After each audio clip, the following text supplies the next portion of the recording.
I've used a lot of meal services, but Hungry Root truly stands out because it's built around the way real families live and eat.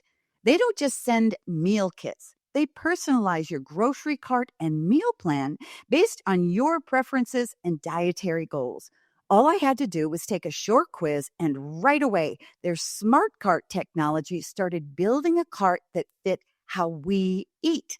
Now, each week feels easier, like someone else is doing the thinking for me. I've been focused on cleaner eating lately, and I love that Hungry Root keeps out over 200 additives, including things like high fructose corn syrup and artificial sweeteners. Their meats are hormone and antibiotic free, and the produce options include organic and non-GMO picks. They also stock brands I already trust, like Oatly, Vital Farms, and Harmless Harvest. One of our favorite meals has been the teriyaki salmon with green beans, light, flavorful, and done in 12 minutes flat. Plus, I've noticed we waste less food, spend less time shopping, and even save money by skipping those impulse grocery buys. Take advantage of this exclusive offer. For a limited time, get 40% off your first box, plus get a free item in every box for life. Go to hungryroot.com/Dr. Meg and use code Dr. Meg. That's hungryroot.com/Dr. Meg. Code Dr. Meg to get 40% off your first box and a free item of your choice for life. hungryroot.com/Dr. Meg. Code Dr. Meg. On today's episode of Parenting Great Kids. The other kids are largely influenced by ours. They come over like, oh, wow, like, let's go for a bike ride. And they engage in those activities that we might have loved as kids that we just say, oh, kids these days don't do that. Well, it's just that they haven't been provided the opportunity to do it. They very well could do it. Welcome to Parenting Great Kids. Here's your host, Dr. Meg Meeker. In 2020, amidst the global upheaval of COVID, our guest Joe Hashey faced unprecedented challenges, leaving behind his family's dream home and jobs to embark on a transformative journey alongside his wife. The Strong Family Project, led by Joe and his wife, is a website and podcast offering a blueprint for families seeking to cultivate values and embrace stress-free leadership. Joe, welcome to Parenting Great Kids. Tell us your personal journey a little bit. How did you realize that your life was out of balance with work and family? And what steps did you take to get the balance back? Things were a little wild for us for quite a while, Meg, especially when our first son was born. Originally, when I came out of college, I had a master's in education. I was teaching U.S. history and economics. I was coaching youth sports. That's what I thought I was going to do for a long time. And right as I was getting out of college, my father ended up passing. It was a hereditary thing that happened, or not hereditary. It is happened through our lineage, where adult males just haven't lived very long. They haven't been very healthy. He was close to 400 pounds. He was a pack-a-day smoker, drank a lot of Pepsi, ate a lot of Spam, rough around the edges. Gentleman, he had congenital heart failure, sleep apnea. He falls asleep when he's driving and gets in a car accident and passes when I was about 20. I have three brothers. I have younger brothers still in high school at the time. My father's father passed when he was in high school. And here I am with three brothers. Eventually I have three sons. I currently have three sons. And even though I was going down this great path as an educator, it was very laid out. I'm going to teach for this many years, then I can retire or I can go into administration. I thought, I want to rewrite this kind of family legacy where we have it was very unhealthy. So I studied and became a physical trainer, and I decided to open a little gym in my basement, and it takes off. So I'm teaching high school from 7:40 was the beginning of the contract day until 2:50, and then training adults from 3 until 7 p.m., and then working out myself and coming home at like 8:30. Throw our first child in the mix, and now I'm going from, we started doing morning classes. I'm training people 6 to 7, going to school, coming home. It's about a 14-hour day, and things were tremendously out of balance. And still, I had a naive perspective of what success looked like for our family, which initially was like, all right, I need to make money. I want to just drive forward. I'm going to make as much money as possible. I'm going to help as many people as possible in terms of their health and wellness. But that's going to be at the sake of my own health and wellness. And that went on for a few years. And eventually the company grew too much to be able to go back to teaching after 8 years. So I decided to go all in on the fitness studios, and we open up more. Soon we have 800 or so personal training clients. The company's growing. And then, yeah, it was going great. Like, we built great connection. We worked a lot with our community. And it seemed like every time we had a child, we opened another facility. We moved out of the basement when my son Logan was born. We went ahead and opened a second facility when our middle child was born. And when our last child was born, we opened one out of the location, and we added another one. Things were wild, and that is what we thought our new path was going to be. So we went from the educator path to the fitness business owner path. And we had a beautiful little farmhouse. We had 6 acres, 2 ponds, a little fountain, kids going out and swimming, plenty of area for them to play in. And then when 2020 happened, our older son specifically wasn't going to be a good online learner. The middle child was doing fine with online education, but the older one just wasn't a classic classroom learner. And I had given so much to the community in terms of the business and everything. I thought, things are way out of balance. I need to bring things back in alignment, put all that effort that I focused and all the lessons I've learned over the 15 years of running a company into my family life. I need to put that same focus that I did on driving our financial success with driving our family relationships and put things back in balance. And along with my wife, we would take these walks, and we would just walk for 45 minutes and talk, walk and talk, walk and talk. And we came up with strategies like, hey, what do you do for your company in terms of setting core values? Here's what I teach the companies. Here's how we do business meetings. Why don't we do family meetings? And we start putting it all together. And we decide to look at a map and say, hey, we've established our core values now. We've established where we want our family to go. Where do we want to live? And we just picked a spot on a map. We looked at the likelihood of our kids to go through the school and still stay in the area, where are the economic opportunities, things like that. What's the weather? What's the housing market? All that stuff. We flew out, we bought a house, we moved out and moved to a city where we knew no one and started all over. So backing up, before COVID, what was your relationship like when you were crazy busy with your kids and your wife? It doesn't sound like you had much time together. So what was it like in the home when you came home in the evening? Very blessed. Mel and I have had a great relationship. We've known each other since high school. My wife, Mel, super supportive, and she would put her head down and kind of run the household. And her prayer for us one day was like, all right, well, so one day we'll have time together. Like, one day this will happen. And then it just seemed like one day would never happen after a couple of years. And we still had a great relationship, and we still would spend time with the kids, take them to sports practice. I'd get someone to cover sessions, but it was always very hectic. And the big stress was the time. Yep. So you both felt stress. Did your kids feel the stress? I believe so. They would, they were integrated into some things with the business. Like, if I were to open a new facility, they'd come and they would practice their public speaking, and they would give speeches at like 5 and 6 to these hundreds of people that would come. And they felt empowered through that, but they also felt the stress of like, this thing is what Dad's really busy with. Yeah. Yeah.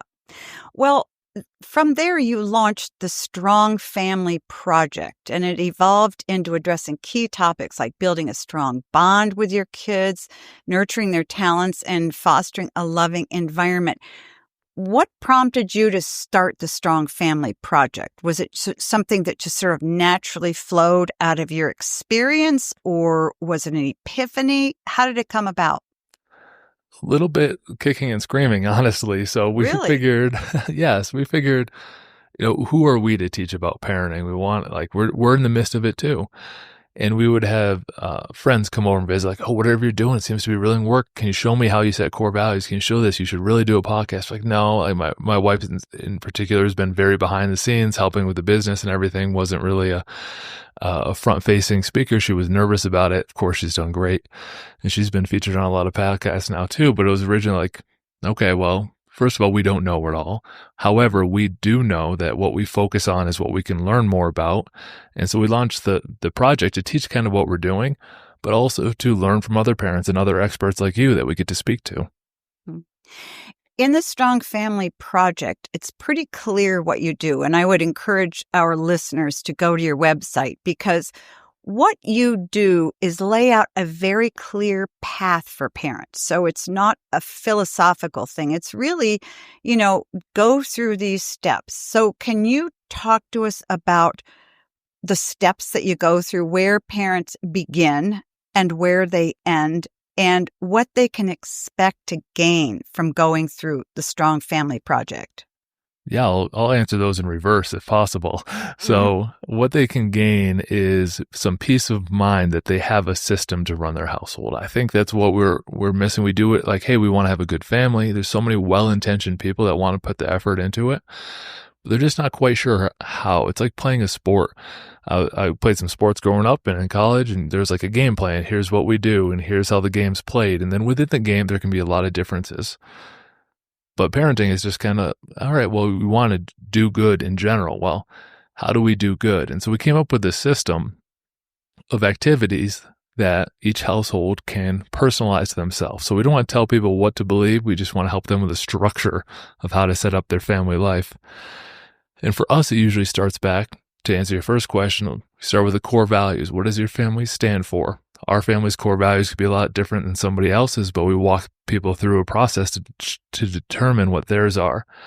We teach them how to set goals as a family. We teach them morning routines, options to set the morning routine. We teach family meal structure on how we have conversations and what the kids are responsible for bringing to the table.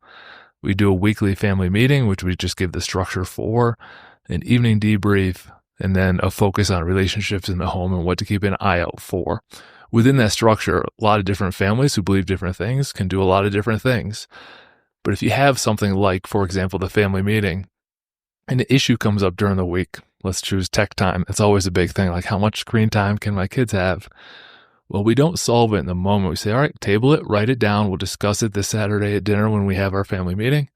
And then when we remove the emotion from that situation of, oh, I want this thing in my hand, to discussing it at a family meeting, we have better, more full discussions. We come up with a solution. We try it for a week, and then we can keep going. So it provides a little peace of mind, a little cadence to our family life. Mm-hmm.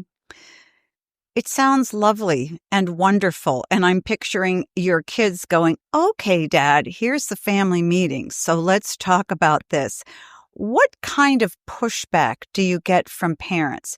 I'm hearing parents say, yeah, it's nice for you to have dinners together, but I can't do that. Or, yeah, it's nice to think about a family meeting, but my kids would never do that. So what kind of problems have parents who go through your program encountered, and how do you help them with those problems? Great question, because there's speed bumps along the way. It isn't a super, it's not made to, family life isn't made to be like boring and robotic. It's going to be exciting. It's going to be dynamic. There's going to be challenges. There's going to be opportunities. So the first part is having that mindset that it is going to take what we call constant, gentle pressure in order to get the kids to see the value of these things. It probably won't go right the very first time.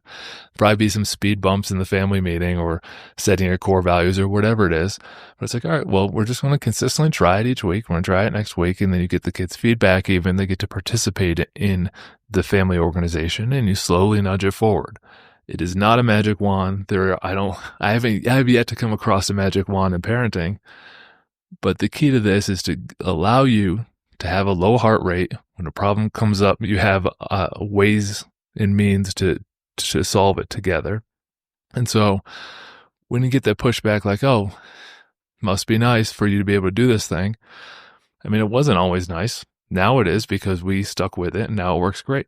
Kids do their morning routine. They do what they call their contributions, which are chores to the house. They just get it done because they know it's our standard. We set the standard. We hold the standard. It's just like constant, gentle pressure of reminding them, hey, this is the thing we agreed to do. We have to do it. It's not yelling. It's not an authority play of me pushing, like, I'm the father, you listen to me. It's like, hey, this is what we agreed on. Are you someone who will who you as a character want to do what you said you were going to do, and that, yeah, I'll do it. Like, I understand, and they'll start doing it. So it's just setting the standard, holding the standard, and doing it with a low heart rate. Just speak like it's you're having a normal conversation with somebody.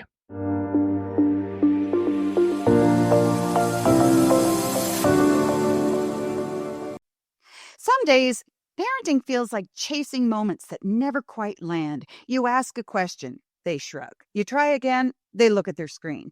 And you wonder, why is this so hard? That's why I love FamGabs. It's a 70-card deck created by a child therapist who spent 16 years working directly with families, helping parents and kids break through the awkward one-word answers and really connect. The questions are open-ended, thoughtfully chosen, and designed to get your child talking and keep the conversation going. There are even bonus cards just for parents to help you build your confidence in your connection toolbox. If you've ever wished for a better way to understand your child or just to have more meaningful conversations as a family, FamGabs is such a gift. Search FamGabs on Amazon and use promo code Dr. Meg Pod during checkout to get 10% off your order. That's FamGabs on Amazon. Use promo code Dr. Meg Pod and get 10% off your order. I've had so many parents say, Dr. Meg, my child is bright, but they're struggling in school and I don't know what to do. If that sounds familiar, you're not alone. And that's why I'm excited to share K-12 Powered Schools with you. K-12 offers tuition-free, accredited online public education for grades K through 12. These programs let kids learn at their own pace with built-in flexibility that supports different learning styles and family needs. And unlike homeschooling, K-12 provides certified teachers who guide your child's education online. The lessons are engaging, the technology is hands-on, and your child gets real opportunities to connect with clubs, extracurriculars, and even in-person events. As a mom, a grandmother, and a pediatrician, I know how powerful it is when education meets your child's needs instead of the other way around. So if you're looking for something different, something better, go to k12.com/Dr. Meg and find a tuition-free K-12 powered school near you. That's k12.com/DRMEG, all caps.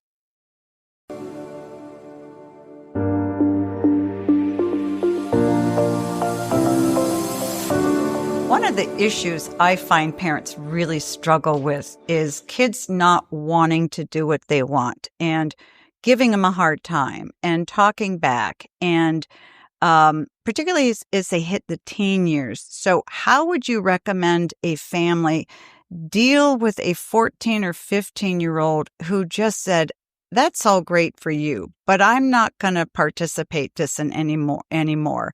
I'm too old. I have a life I want to live. So how would you talk to that 14 or 15-year-old to get them back into your family plan?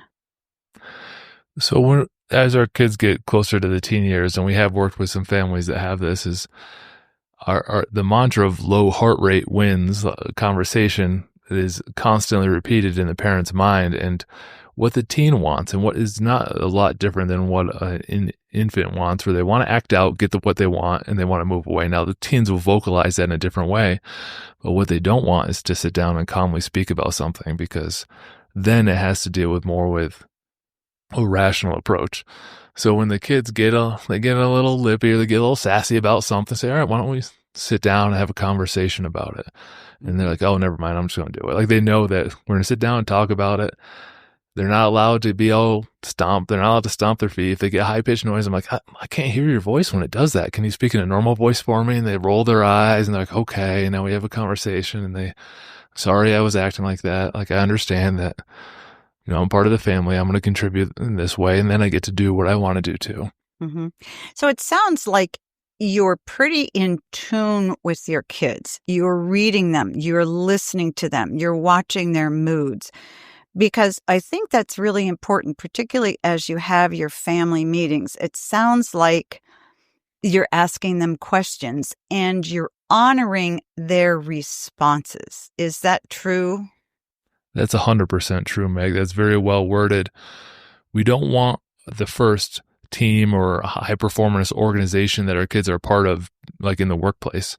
We want it at the family table or in the household, where like we'll set a standard at a family meeting, like, hey, we're worried that if we give you too much tech time, your face is going to be buried and you're not going to have relationships with your brothers. How can we solve this? And then we let them come up with a solution. They're like, well, how about we do 15 minutes? Okay, cool. How do we monitor that? Let's set timers. Okay.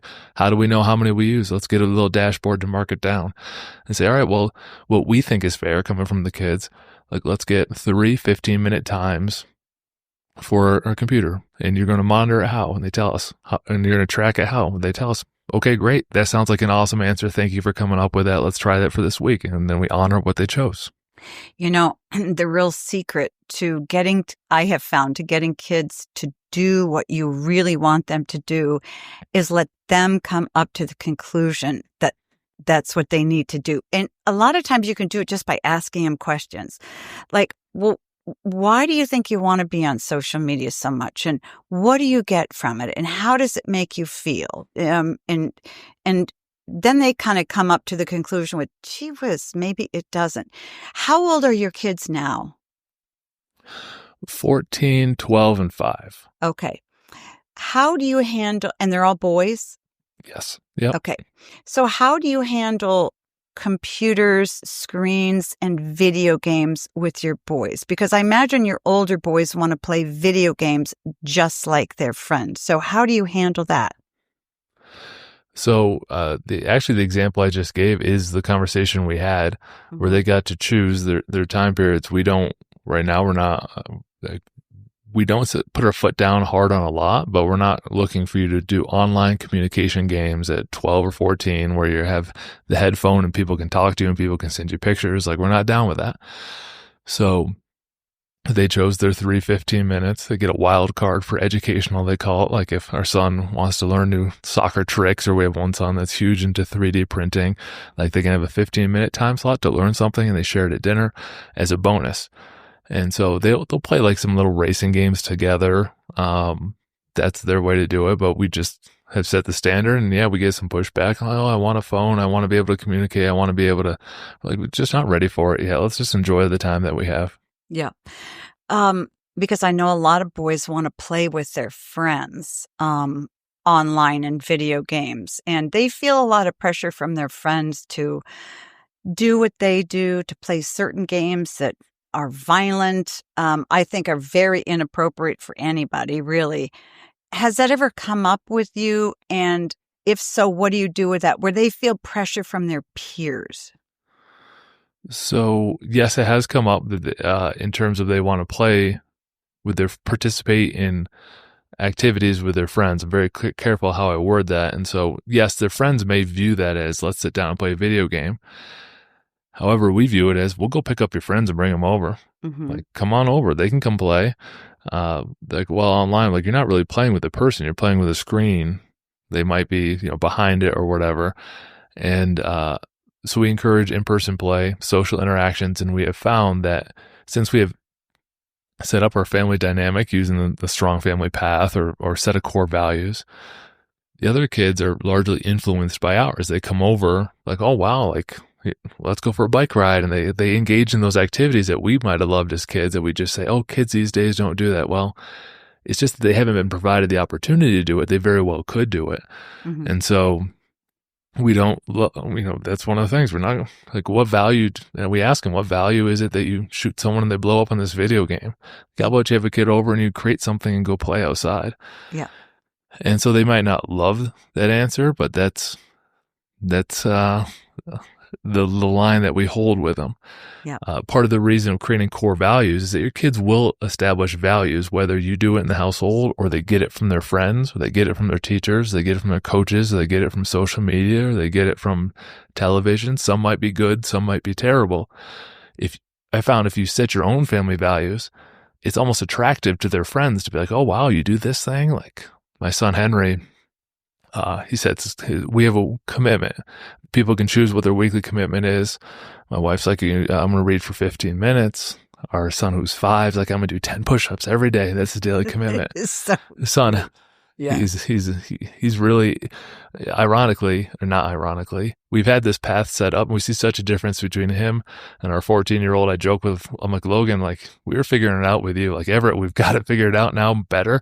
Mm-hmm. And fortunately, we've enlisted our 14-year-old to help along the process because he hasn't had it as much. But our middle one is, he likes to go to support his classmates at basketball games after school, whether it's the girls' games or whatever else. Right now, it's the girls' basketball season, so he'll stay after school and watch the game. But his commitment is to run 5 hills because he wants to get good at soccer. So he goes out between the quarters and runs a hill and goes back in. And now he has 3 or 4 friends that go out, they run the hill with him, and they go back in because he had led that now he's attracting people to more that lifestyle versus them attracting him to like, all right, let's just go play video games. Isn't it cool? Because kids are like that. There's so much, they're so much more open to change and to doing fun things than we think they are. You know, they may say, no, I want to do this. No, I want to do this. But the truth of the matter is, if you say, no, let's go do something else, they really love doing healthy things. Now, in your, Strong Family Project, you teach families 7 pillars. What are the 7 pillars that you go through? Yep. The very first one is the core values, which usually, it depends how old your kids are. They can be involved in setting them, or it could be you and your significant other coming up with your core values.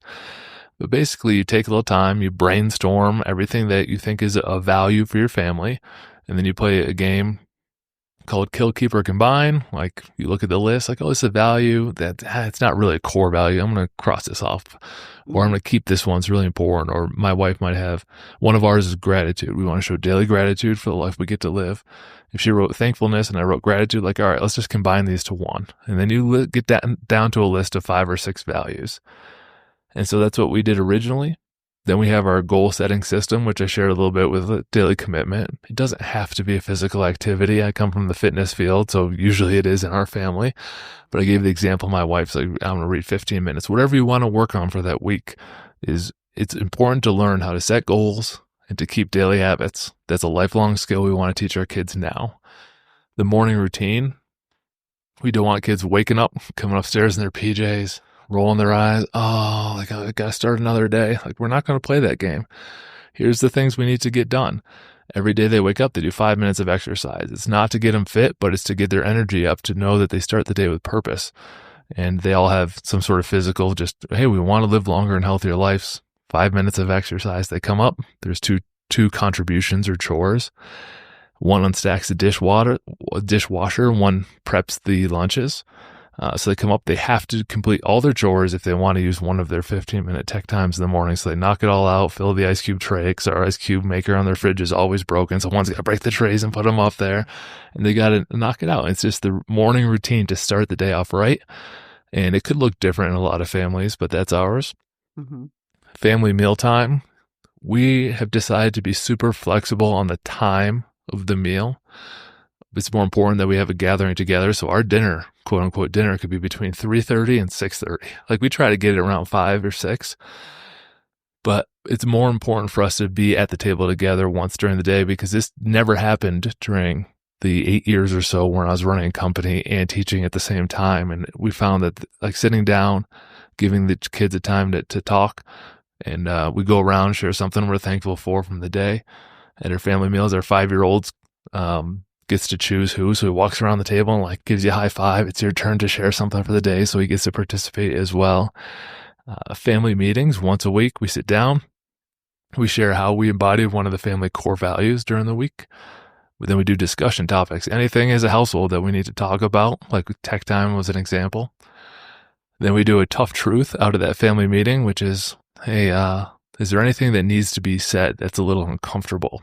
I've received tough truths from the kids. Middle son said, hey, Dad, I saw you check your phone during dinner time. We're not supposed to be doing that, and I just want to let you know. And instead of me, and this goes back to your question of, like, how do you get kids to listen? Well, you have to model listening because he was right. And I had to eat that one. I said, yeah, you're right. Give me a week to work on it and let me know how we do it the next one. I didn't say, oh, it's work. Like, this is important. Like, it was, but he doesn't need to know that because that's just an excuse. And so we do that. And then we go around, we share something about each person that went well during the week. Then we have our evening debrief, which my wife runs as a she used to work a lot with children as a social worker. And she would have these sessions with the kids, and she would call them doorknob conversations, which perhaps you're familiar with. You go through this hour session, you go and hit the doorknob, session's over, and then that one thing comes up that you wish you had the whole session to talk about. And like, oh, now we're getting to the serious stuff. And so it's when they're most comfortable. So the evening debrief happens when the kids are in bed and they're comfortable. They're in their own environment. Sometimes they bring up something from the day, and Mel calls it the evening debrief so she can purposefully focus on just being present. Like, she wants to get to bed. She knows this is important. They may never bring this thing up again. So she's going to focus on discussing it with them then. And then our last one is relationships in the home. There's a lot more relationships in the home than we usually think about. So it's between me and my wife. We tell our kids, like, we don't exist to serve you. We exist to help guide you through life. You're an outcome of the love that we have as a couple. And so we have our relationship. We have my relationship to each child, Mel's relationship to each child to each child. And any of those are off, it can screw up the whole dynamic. Like, if the older two are getting grumpy or nitpicky about something, like, maybe they need to spend some time apart. Maybe they need to spend some time together, but in a different environment. And so we get to identify, like, which relationship is going great, which one might need a little more attention. Like during the holiday break, kids are home all the time. Mel and I couldn't spend as much time together on our daily walks as we used to. And we're like, something feels off. And we haven't spent this relationship time together on our daily walk. So let's make a focus as soon as the kids are back to school. And so we break it down like that. What do you say to divorced couples? I can see how this works well with families where the mother and father have a strong relationship. But how do you coach parents who are divorced and don't have similar values? Or can you not? Is that impossible? You absolutely can. That's a good question. And I'm glad you brought it up because I have a number of parents that, specifically fathers that I tend to work with, that as a divorce, would they get the child, they're not quite sure how to act. Like, should we do the same household stuff? What might happen at this person's house might not be allowed at this person's house. And there's all this ambiguity, and the child gets very confused. Yeah. So this is a great way to structure it and provide them, when you're here, here's exactly the 7 steps we follow. There's no ambiguity. There's no opportunity for the child to say, oh, but at the other person's house, this is what I do. Okay, that's understandable. Here's exactly the clear steps that we follow here. And so it helps provide a little peace of mind and a little clarity to the child on what to expect when they're at someone's house, because it's very much more organized. So you really need divorced couples to come together and be on the same page, right? Your core values and your structure is going to work similar to mine, because I think if they're not on the same page, this just isn't going to work, it would seem to me. So in a perfect world, which we know we don't live in, that would be great. Like, if they're on the same page with core values and all these steps. Now, if they are on the same page with all these steps, they, there's extenuating circumstances, but they're probably going to be still together because they believe in all the same things. So it's not typically the case. Typically the case is, and at least, and this is the couples that I've worked with, like one person that, like, oh, this person runs their household this way, I'm going to run it this way. This person says this about this person when they're over there, and it puts the child in between. And so in an ideal world, they're the same core values. However, it doesn't have to be. It could be the core values of the father and daughter, father and son, whomever is in that household. Like, let's get together and let's set up these values. And that child can still have the same values. Like ours include gratitude, personal development. Like, these are positive values that they can embody at anybody's house, just to get to celebrate them a little bit more with a parent who wants to guide them a little more. Now, if I was in that situation, I do recommend sharing them. Like, hey, here's what we're working on here. Now, it's completely cool if they're not together. Completely cool if you don't want to emphasize these things, but when he or she is here, these are the kind of the things that we're doing. Mm-hmm. Well, it sounds like a lot of negotiation, and good parents who really love their kids are going to come together and do that. We only have a couple minutes left, but I would like to know from you personally, what are the 3 biggest changes you saw take place in your kids from the time that your life was crazy and out of control until you got this program going? That's a very good question, Meg. The first one is definitely personal accountability, because I had to own a lot of those shortcomings that I had where I was busy, or my example of using the cell phone at the table, or your example of like listening to the child and hearing them out to help them decide on an action or outcome. They've taken much more accountability. Life hasn't been happening to them as much, as it's not so hectic. Now they get to participate, and now they get to influence it, and they get to see their own personal value in the outcomes. And that's been tremendous from our 5-year-old right on up, that he gets to decide that he's in charge of his own outcomes. He's going to accept responsibility. He does his reading. He gets his Dr. Seuss book. Hey, can you come read this to me? He does his push-ups. Like, he wants to be a part of this organization in a big way. So that's number one. Number two is an attractiveness to development throughout life. When I was a kid, I was like, it kind of in the moment, and that's very good. You should be in the moment a lot of times, but in the big picture, where are some of these things leading us? What does reading do for us? What does this physical activity do for us? What do our core values do for us? What do I want to become? And how can I work on things now? How can I be a leader now? How can I show empathy now? And so they think outside themselves in more of a future perspective, which honestly I never did as a kid. I just wanted to all right, well, maybe I made the All-Star team. That's as future oriented as I ever was. And the last thing is that they get to meaningfully participate and influence other people's lives. And I think as a child, we didn't always think that way. We just thought parents were parents and knew everything, and kids are kids. But throughout the family meeting process, they get to influence a lot that we do. And it has to have some reason behind it. It's not all reactive. But instead, they get to participate in a high-functioning organization, and it gives them a lot of confidence and a lot of value in what they can bring to the table from 5 years old on up. I love it. I love it when you said life isn't just happening to them. They're really engaging, and they're growing, and they're participating. And I think the idea that they are part of a structure, they're part of an ecosystem that works together and it works well, has a profound effect on their self-esteem and their perspective of life and other people and how they respect it. So I just love that. My guest has been Joe Hashey. He formed the Strong Family Project with his wife. And I strongly encourage everybody to go to their website. They also have a podcast, and they have so much to teach families of all sorts on how to strengthen their families, how to teach them core values, and really how to understand and know their kids better. So, Joe, thanks so much for joining me today. Meg, a big fan of your podcast. Listened to many episodes. Honored to be on it. Thank you so much for having me.